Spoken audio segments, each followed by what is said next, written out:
What's up, Pump Talk Nation? We're kicking things off with a story straight from The Voice.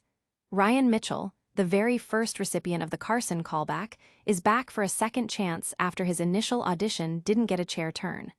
Could this be his moment to shine? And speaking of The Voice, we've got another incredible audition that had all four coaches scrambling.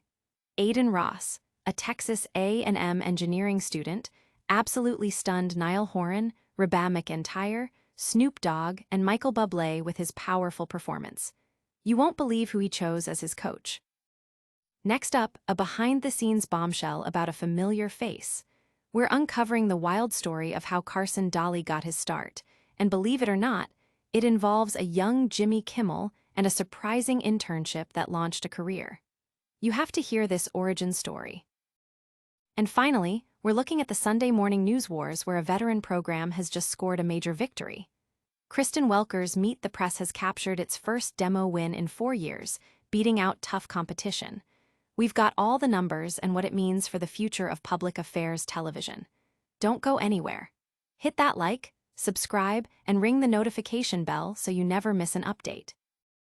The Voice's second chance, Ryan Mitchell's callback triumph. Did Ryan Mitchell just pull off the impossible?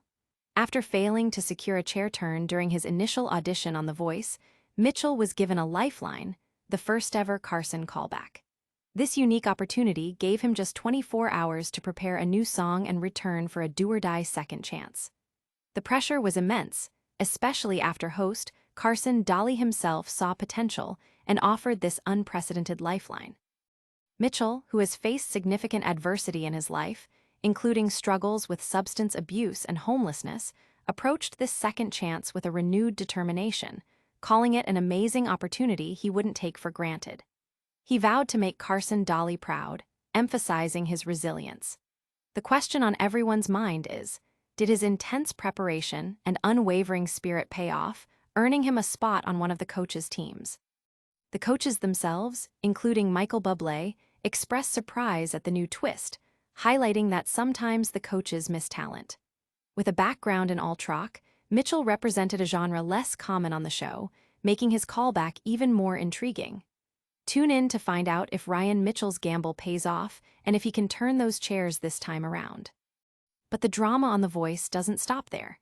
Get ready for another audition that blew the coaches away, featuring a young talent from Texas A&M. Don't go anywhere, because we're about to reveal the incredible performance that had all four coaches fighting for a new star. Texas A&M sophomore stuns The Voice coaches.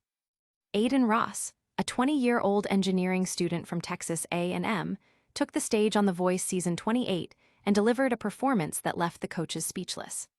Singing his own rendition of Adele's Love in the Dark, Ross's voice was so captivating that all four judges, Niall Horan, Reba McEntire, Snoop Dogg, and Michael Bublé, turned their chairs within the first 17 seconds. Niall Horan immediately saw potential for a spot in the finals, while Reba McEntire described his performance as mesmerizing. Snoop Dogg lamented not being able to hit his button faster, and Michael Bublé noted how enchanted all the judges were. After a fierce competition between the coaches, Ross ultimately chose to join Team Niall, citing his admiration for Horan's songwriting and genuine personality.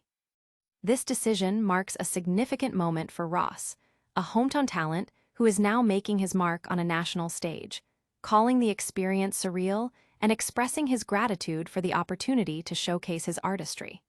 His journey on The Voice is just beginning, and fans are eager to follow his progress throughout the season. Now, prepare for a story that connects two late-night legends and reveals a surprising origin for a beloved TV host. Ever wonder how your favorite hosts get their start? We've got a tale of internships and unexpected beginnings that will blow your mind. Carson Daly's shocking start, an internship with Jimmy Kimmel. It's a story that sounds almost too wild to be true, but it turns out Carson Daly owes a significant part of his illustrious career to none other than late-night icon Jimmy Kimmel. Long before Daly became a household name hosting The Voice and anchoring Today, he was a young man at a crossroads. During a family vacation in Maui, an 8-year-old Daly met a high school graduate named Jimmy Kimmel. Their paths crossed again years later when Daly, having dropped out of college to pursue professional golf, reconnected with a then radio host Kimmel. Kimmel, recognizing Daly's potential and perhaps seeing a kindred spirit, offered him an internship at his small radio station in Palm Springs. Daly confessed that this opportunity led him to fall in love with radio, and he credits Kimmel with being responsible for his entire career. While Kimmel humorously recalls making Daly's life a living hell and teaching him lessons, Daly looks back on their early days at the dirty little radio station with immense gratitude, even calling Kimmel his best man at my wedding that never happened. This remarkable friendship and early mentorship laid the groundwork for both men's successful careers in broadcasting and television, with Daly eventually landing major roles on MTV and later, The Voice, while Kimmel went on to host Jimmy Kimmel Live. Their enduring bond is a testament to their shared beginnings and mutual respect. But the television landscape is always shifting, and we've got news on who's winning the Sunday morning battle. Stick around as we reveal which powerhouse news program just clinched a major rating victory after years of trying.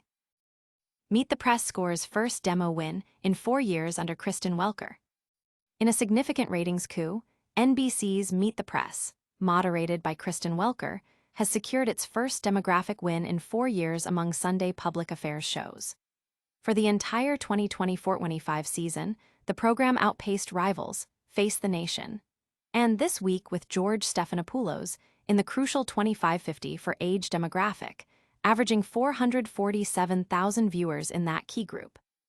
This achievement marks a remarkable turnaround since Welker, the first person of color to lead a Sunday public affairs program, took the helm 2 years ago.